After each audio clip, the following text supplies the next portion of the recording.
It's the Tony Tone Show on Vintage Sound 93.1 FM. My next guest on the MPW Digital TV Celebrity Hotline is extremely funny, very smart, talented, bunch of other compliments.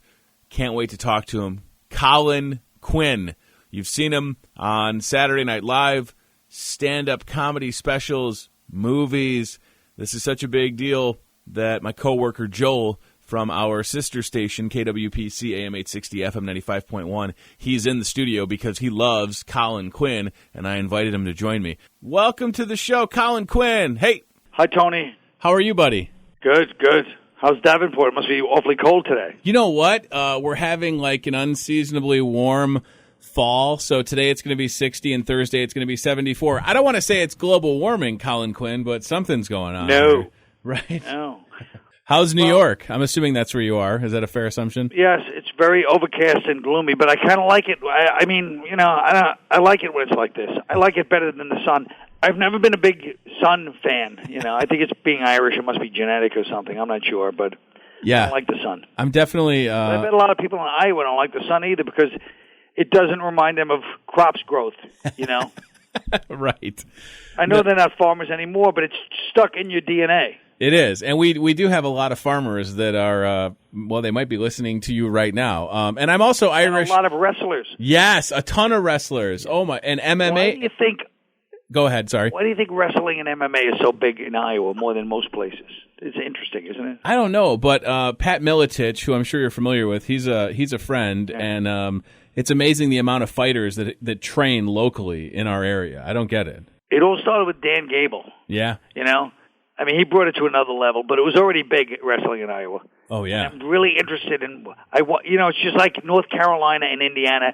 Everybody has a basketball hoop in their yard. And they're the only two states where, like, basketball beats football. North Carolina is a southern state, but football is secondary to basketball. It's just interesting to me, that kind of stuff, you know? And in Iowa... They don't do a full sociological report. Sports in the States. Anytime you want to come to Iowa and examine our wrestling rooms, we'd be happy to have you, that's for sure. Thank you, even though that made me sound very creepy.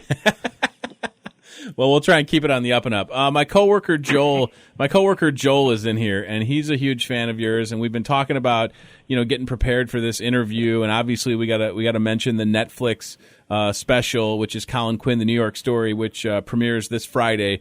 And I know that Joel you've been a fan of Colin's for a while, right? Yeah, I was in college. I wrote for a sketch show, and I've always wanted to be a stand-up, and didn't have the skill, didn't necessarily have the dog whistle that people would listen to. But Colin, I started watching you in high school on Weekend Update, and your one-man show. I'm thrilled that it's coming to Netflix because those of us here in Iowa couldn't get to New York to see it when you were performing it, you know, off-Broadway. And directed by Jerry Seinfeld. For our listeners who may not be familiar with the special, what was that process like, and what is the difference between a one-man show or a one-person show and a stand-up special? Well, thank you. The difference is basically that it's thematic. Like, you know, with stand-up, you're just jumping all over the place because you know how the audience is. At comedy club, they can be a little, say the word drunk and a little ADD. So, but this show, it's thematic in that throughout the whole show, there's one major central theme, mm-hmm. You know. And if I went to a comedy club and I said, guys, this is going to be interesting tonight, I'm going to do a show, but it has a central theme, people would probably try to beat you to death, you know. So this is basically it. It's all stand-up. It's the same. It's still Joe. It's all stuff that I worked out in the clubs. Okay. But the order and the structure of it is what makes it a one-man show, I feel like, you know. So with Seinfeld, is he a friend of yours for a while, Colin, or what? I know you've collaborated in the past, but explain that relationship. Yeah, Jerry's a friend of mine for a while, and he just, you know, I mean, I feel like he does it because he loves my work, but I also feel like he does it because as a favor to me, you know, because when his name's involved, it changes things, you know, for the better. Yeah. You know? Absolutely. When your name... So, I mean, he turns out he's very hands-on with this kind of stuff. When he directs, you know, it's like he actually does, he shapes things and he brings his, you know, he's like, well, why would you say that as the joke? What are you trying to say? And I'm like, I'm trying to say this. He goes, but wouldn't it be clearer if you said this. And I'm like, oh, damn it, he's right. And, comedians, we hate when somebody fixes your joke and makes it better. But, he can do that. Yeah, he's got it, And you have a history with SNL as well, with Weekend Update, replacing a guy like Norm Macdonald. Do you miss that desk, especially like with everything that's going on in pop culture and with politics right now? Do you miss having that vehicle every Saturday night to crack wise with the public? I miss SNL in 100 ways. I don't miss that desk once. That desk in me never really clicked the way I wanted it to.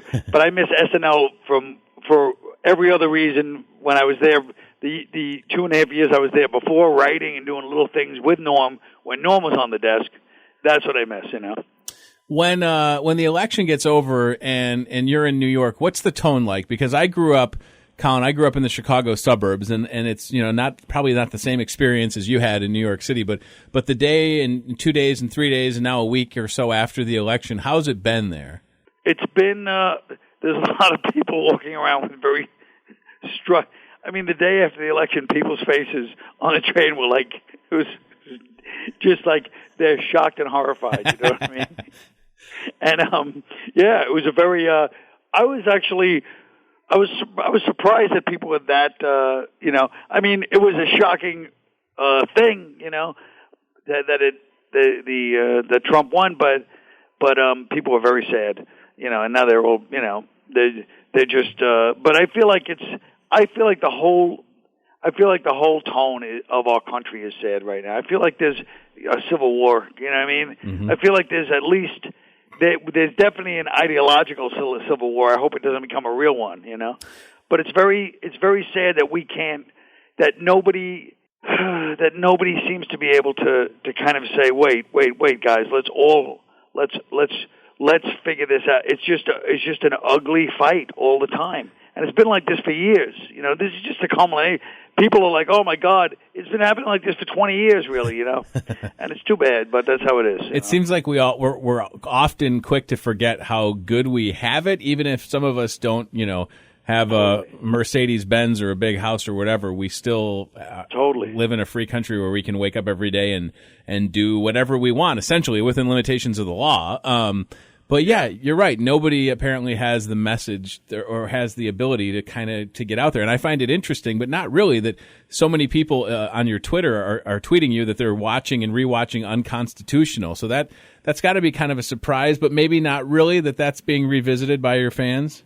Yeah, it makes me very happy because that one was my one that I really had a hard time because I was always like, understanding the Constitution and trying to make it funny is a hassle for a guy like me. I'm very busy. I don't have time for this kind of nonsense. So when I actually did do that and it came out funny, I was like, oh, this is good. Like, I was so proud because it's kind of a dry work, to put it mildly. Well, I was just on my treadmill reading the Federalist Papers. There's a lot of hassles that go into this kind of stuff. That's great. I love that. Colin, I'm just starting. It is. Yeah, hopefully. I mean, I feel like we should have constitutional conventions for all of these issues. Yeah. Whether it be race or economics, like we should have real constitutional conventions. But the public would also have to do their part in that they couldn't comment and couldn't attack anybody that was speaking. So that would be the other side of it. Yeah, that'd be a little bit tough, I think. Is this perhaps? Yeah, but that would have to be it, or else what's the point? If you're going to comment and be honest and lose your job, right? There's no point to any of this. Is this perhaps the topic of a new book? I know the coloring book was very successful. It's a great read. Could this be a potential new book for Colin Quinn? Thank you. The coloring book was. I'm glad you said it was a great read. Very successful, maybe pushing it, but it was a good read. I would say. I wouldn't say it flew off the shelf. But thank you. But I mean, I don't know. I mean, I definitely do feel like people have to start like coming up with solutions instead of everyone just saying what's wrong. 100%. Yes, I agree with you. Before we let you go, because we're running out of time, I want to mention again, Colin Quinn, the New York Story, is on Netflix this Friday, November 18th. If you don't have a Netflix account, you have to get one. The stuff that they're doing is great. 2 comments for you, sir. Trainwreck was brilliant. Talk about Amy Schumer and some of these, and I don't want to say younger comedians, but specifically the comedians, because, Colin, there's a lot of ladies out there that are doing comedy, and they're doing it so well, aren't they? Yeah, I mean, there's a lot of funny women doing comedy, and I mean, because they're very thorough too.